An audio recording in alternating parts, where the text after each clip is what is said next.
quê, Lucas Pedrosa? É água santa, Fernanda. Toma, Verinha, pra você. Muito bem, Toma um pouquinho de água santa. Ó, porque você ficou secando o Vasco ontem. Você secou o Vasco até Você tá rindo de quê, cara? Você secou o Vasco até Não é pra rir de nada. Não adianta. Ele qualificou, Em gente. outras quê, épocas, cara? estaríamos eliminados. Mas o Vasco passou o barco de novo. Vamos ver o que aconteceu nesse Calma aí, jogo. Pedrosa. Na volta a gente passa limpo. Tem até negócio de brigaiada, né? Cadê? Passa Ele tá aí. brigando até agora. São Januário vive novos tempos. Agora, a torcida chega mais confiante, faz festa antes do jogo, apostando na vitória. Nem o histórico de eliminações precoces na Copa do Brasil preocupava os vascaínos. Nessa época, meu goleiro era Diogo Silva, era Miranda na zaga. Hoje, irmão, é tudo diferente, não tem como. O título da Copa do Brasil, que levaria o clube de volta à Libertadores, é um sonho possível para eles. Agora tudo é possível, né? Com o Ramon, o time todo encaixado, a gente vai sempre buscar o título em qualquer competição e sempre é possível. É um sonho que não é impossível, nada é fácil no futebol. Futebol não tem lógica, né? Mas o Ramon é o cara tipo da lógica, ele tira coelho da cartola onde ninguém imagina. No início, o Vasco até justificou o otimismo da torcida. Logo aos 3 minutos, Payet dominou, já tirando o adversário da marcação e bateu. Galdames aproveitou o rebote para colocar o time na frente do Água Santa. Um gol relâmpago, como aconteceu no jogo anterior. O Água Santa poderia ter empatado logo em seguida, mas Júnior Todinho perdeu uma chance cara a cara com Léo Jardim. O Vasco foi em busca do segundo e não demorou para aumentar a vantagem. Paulo Henrique cruzou e Verrete fez como manda o manual do centroavante. 2-0 em 15 minutos. O Água Santa voltou a ameaçar nesse ataque em que o Léo Jardim precisou fazer 2 boas defesas para evitar o gol do time paulista. O Vasco relaxou e nessa cabeçada o Léo Jardim viu a bola bater no travessão. A resposta vascaína veio com Adson tocando para Galdames, que teve o chute desviado. Logo depois, Neilton recebeu livre no meio da defesa e diminuiu para o Água Santa, mudando o clima em São Januário. Fue un partido que dominamos, el segundo gol creo que hacemos, no lo sé, 50, 51 pases antes de hacer el gol, entonces era un partido que estaba controlado, siento yo que quizás después del 2-1 entramos un poco abatidos al vestuario. O time paulista veio para cima no segundo tempo e Léo Jardim tinha que se desdobrar para evitar o empate. Júnior Todinho cabeceou no canto e o goleiro pegou outra bola difícil. Até que o zagueiro Robles subiu bem e conseguiu marcar o segundo do Água Santa, deixando o ambiente tenso no estádio. O Vasco tentou reagir com o David, que bateu forte, mesmo sem muito ângulo. Payet recebeu o lançamento longo, encarou a marcação e quase fez um belo gol em jogada individual. O que os vascaínos não esperavam era a virada do Água Santa. No contra-ataque, Luan Dias bateu com categoria na saída do Léo Jardim. O time paulista ficava na frente aos 42 minutos. Quando a eliminação parecia próxima, aos 47, Payet levantou para o Piton deixar tudo igual de novo. 3-3 e alívio em São Januário. O gol deu início a uma confusão generalizada entre os bancos das duas equipes. Um empurra-empurra que terminou com João Vitor e Neilton expulsos. O jogo foi para os pênaltis e Payet abriu as cobranças, marcando com categoria. Robles foi lá e viu Léo Jardim fazer a defesa. Piton aumentou a vantagem vascaína.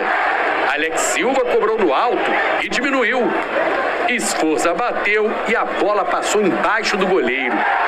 Quando Bruno Mezenga acertou a trave, o Vasco ficou a 1 gol da classificação. Coube ao Verrete a última cobrança para fazer São Januário explodir de alegria. Não foi exatamente como a torcida esperava. Teve mais sofrimento que o previsto. Só que o mais importante para os vascaínos é que o time espantou a zebra e se classificou para a terceira fase da Copa do Brasil. Acho que fizemos los primeros 45 minutos mejores de que a gente está acá en Vasco. El segundo tiempo no gustó de nada. Hay que seguir mejorando y tratar de continuar con el primer tiempo para poder hacer un Vasco perfecto. En otro momento esto se podía conmemorar, pero a gente no gusta de ganar así. Porque hicimos mucho para ganar de otra forma. Entonces eso es lo que te deja um pouco chateado. Enquanto Galdames atendia a imprensa, uma correria interrompeu a entrevista. Medel foi provocado ao sair e houve nova confusão no estacionamento do estádio. Melhor a gente ficar com a imagem do Léo Jardim e do Payet sendo aplaudidos. Os heróis vascaínos em uma noite que teve de tudo em São Januário. Vamos todos tratar de coração. Que isso, Pedrosa? Vai uma aguinha aí? Por que você tá rindo? Para de rir, Nenê. Cara, não tem Ele nada ganhou. pra rir, cara. Ele ganhou, Não, olha só. Beleza, comemora lá no momento, mas, pô, já passaram algumas horas. Agora é momento de revolta. Não, calma aí. É Calma. momento de cobrança. Não, Pô, não. você... Cobrança sim. Gente, revolta não. Pedrozinha, Tem nada de revolta. eu sei que você pensa ao contrário. Cobrança. Já vou levantar a bola. Não dá pra normalizar, pelo terceiro ano consecutivo, na segunda fase da Copa do Brasil, o Vasco ir pra uma penalidade máxima. Ah, mas Copa do Brasil é difícil, eu sei, uma competição totalmente difícil. Vou levantar a bola aqui pra você. Mas não dá pra achar isso normal. Não. Olha só, a postura do treinador Ramon Dias, na minha opinião, assim que acaba o jogo, é a melhor postura possível. O que ele fez? Ele pega o paletó, a gente pode ver lá na transmissão, ele pega o paletó e vai pro vestiário. Sabe por quê? Vai comemorar o quê? O Vasco não fez mais do que obrigação. Gente, com todo respeito ao Água Santa, é um time comum no cenário do futebol brasileiro. Um time organizado. O Neilton não fazia gol desde o dia 25 de fevereiro do ano passado, gente. E foi fazer gol no Vasco. Eu acho que não dá pra normalizar. Eu sei que o Pedrosa vai falar sobre a atuação no Vasco e depois eu volto a falar, mas não dá pra ficar feliz. Lucas Pedrosa. Concorda comigo ou não? Deixa eu falar. Fala, Maia. Concorda ou não concorda? Eu quero saber uma coisa. Eu tava assistindo ao Vasco e botei no grupo. Vou acertar o placar. 4-0 eu disse ontem aqui. É verdade. O Vasco estava amassando o Água Santa, que não estava vendo a cor da bola. E eu tava com pressão ele. Olha como o Payet joga. O Vasco agora é outra coisa. Esse Vasco vai ser campeão da Copa do Brasil. Meu Deus, que Vasco maravilhoso. É uma toqueira de bola. No segundo gol ele aplaudiu e falou: olha, você não viu o toque de bola antes da bola entrar? Aí eu concordando. Sim. Do Neida. O que aconteceu, Pedrosa? Desandou o caldo ou o Água Santa mostrou que é a Copa do Brasil? Vamos lá. Eu acho que tem duas análises aí e uma delas eu concordo plenamente com o Venê. Qual delas? Aqui não pode acontecer esse tipo de coisa. Perfeito. O que aconteceu no segundo tempo foi um apagão bizarro. Agora, a primeira análise é a seguinte: a forma como foi o jogo, uma competição como é a Copa do Brasil, o trauma que o torcedor do Vascaíno teve desde o ano passado. Se você for lembrar, por exemplo, em 2011, o Vasco passou sufoco contra o ABC, o Vasco passou sufoco contra o Atlético Paranaense. Então a Copa do Brasil é uma competição traiçoeira. Eu já falei isso aqui milhares de vezes. E outra coisa que eu falei também é sobre essa questão da atenção do Vasco contra times de menor expressão. O time sofre apagões direto. Então a comemoração no momento, pra mim, é completamente válida. Você passou numa fase da Copa do Brasil da forma que foi, mesmo tomando susto, nos pênaltis, o que mostra também que esse time tem um mental forte, porque toma o terceiro gol e consegue empatar o jogo e ainda ganhar nos pênaltis. Se fosse em outros momentos,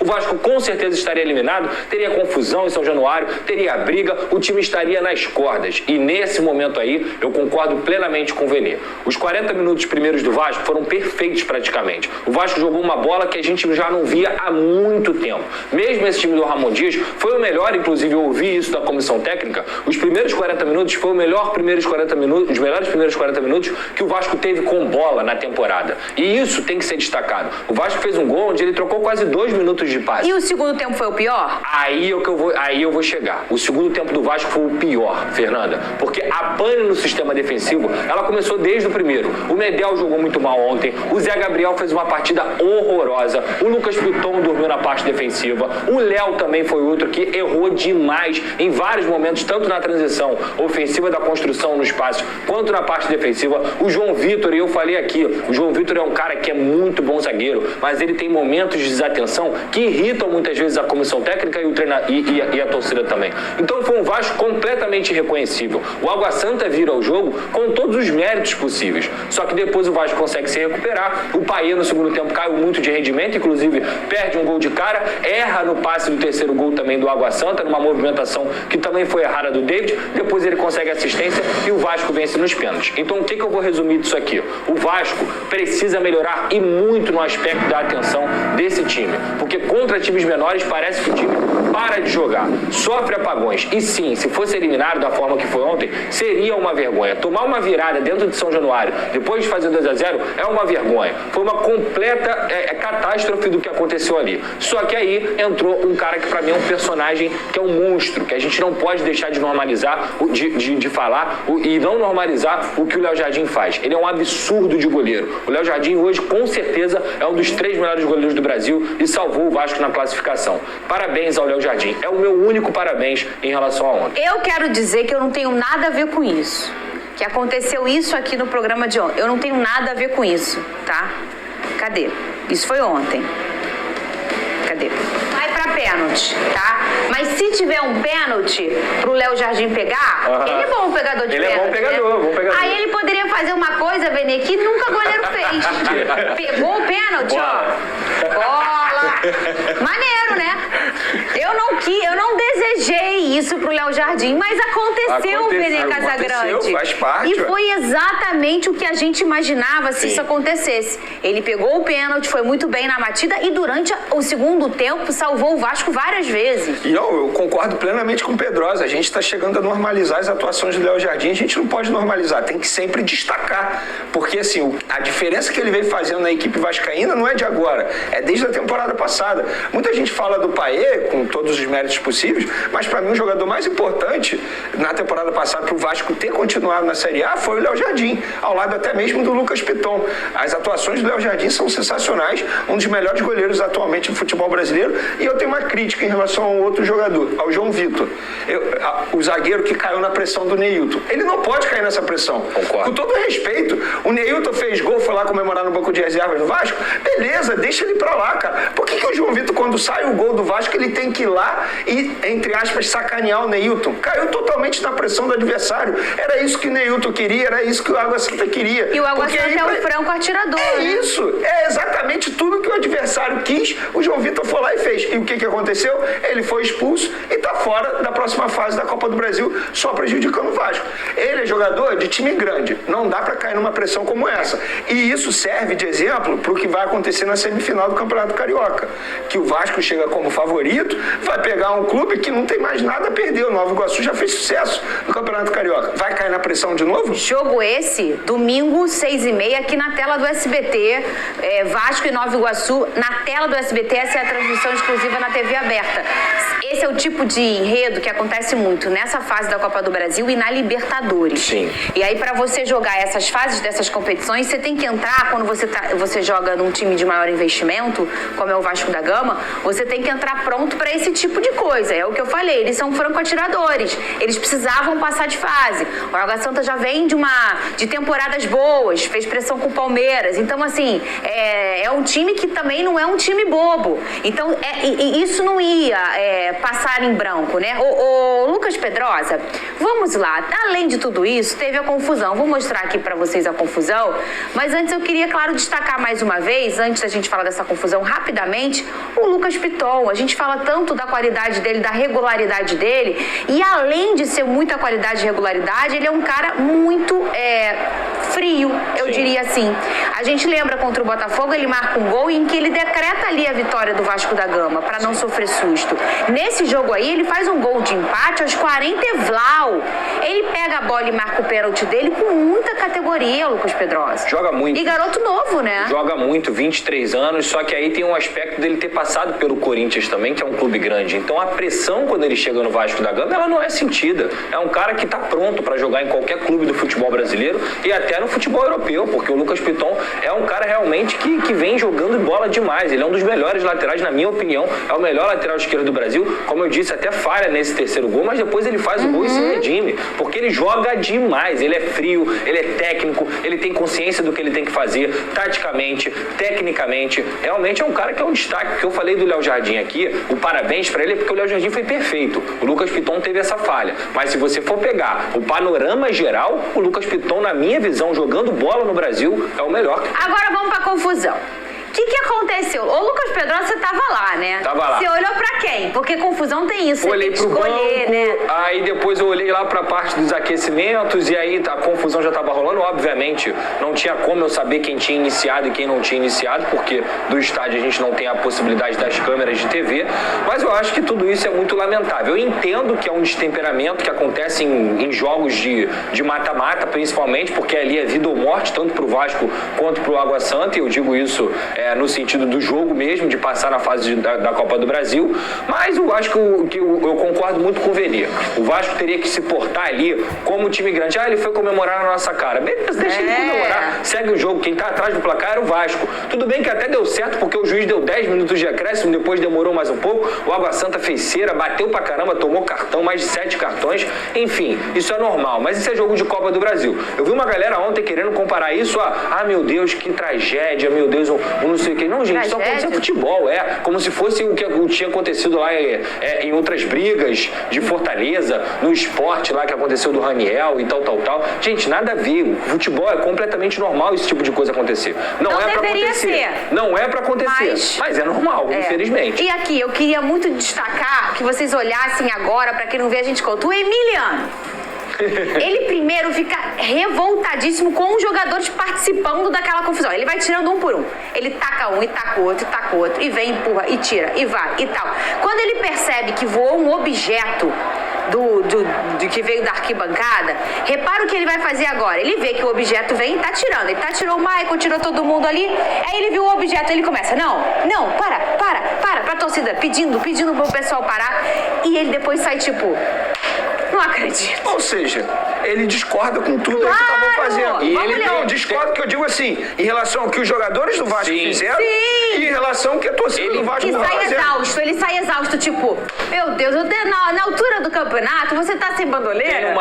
Tem uma hora que ele empurra o João Vitor, que ele tipo assim, cara, o que você tá fazendo? Sai daqui. Porque o João Vitor, assim, exatamente. Vou resumir na gíria do futebol, o João Vitor foi extremamente juvenil. Não, eu não ia falar essa palavra jamais. Lá no camarim eu falo essa palavra aí. Mas ele foi extremamente juvenil. Isso tudo aconteceu porque ele caiu na pressão do Neilton e foi lá comemorar no banco de reservas.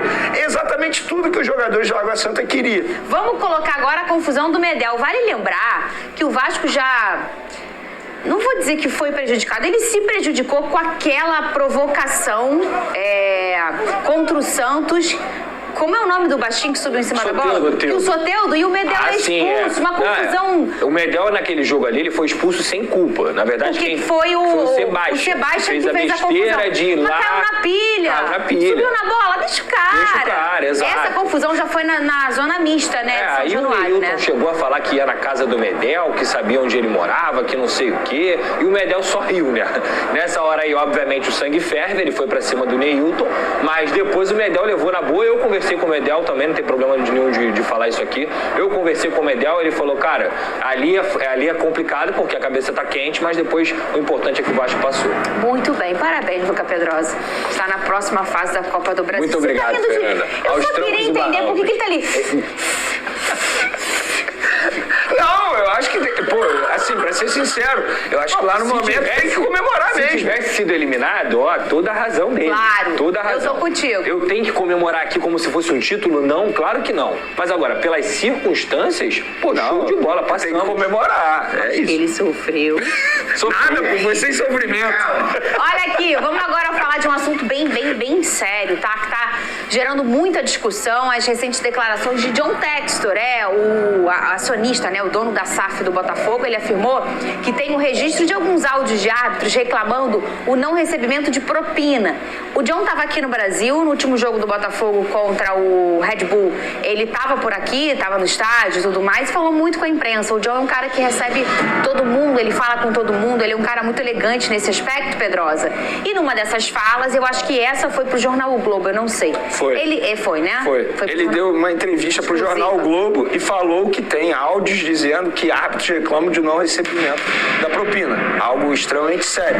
E aí, só para contextualizar, depois veio a posição da Associação Nacional dos Árbitros de Futebol. Um texto enorme, ele nos procurou... Você publicou, né? Publiquei isso, ele nos procurou e falou, eu gostaria que isso aí fosse publicado também pelo SBT. Eu falei, não, eu falo lá no programa, é um texto enorme. Em suma, o texto diz o seguinte, que o John Textor ele vai ter que provar o que ele mencionou. Ele vai ter que mostrar isso, essas fortes acusações. Mandou isso aí? O presidente da ANAF. Ele mandou isso e falou, de fato, o John Textor vai ter que provar. E o STJD também vai solicitar ao John Textor que ele prove essas palavras dele aí, essas acusações dele. Eu não vou ficar criticando o John Textor até que chegue à conclusão. Se ele de fato provar, maravilhoso, que acabe a corrupção no futebol brasileiro. Agora, se ele não provar, aí vão chamá-lo de fanfarrão. Então, das duas, uma. Ou ele vai revolucionar o futebol brasileiro, vai acabar com uma corrupção absurda envolvendo a arbitragem no futebol brasileiro, ou vai ser chamado de fanfarrão, porque assim,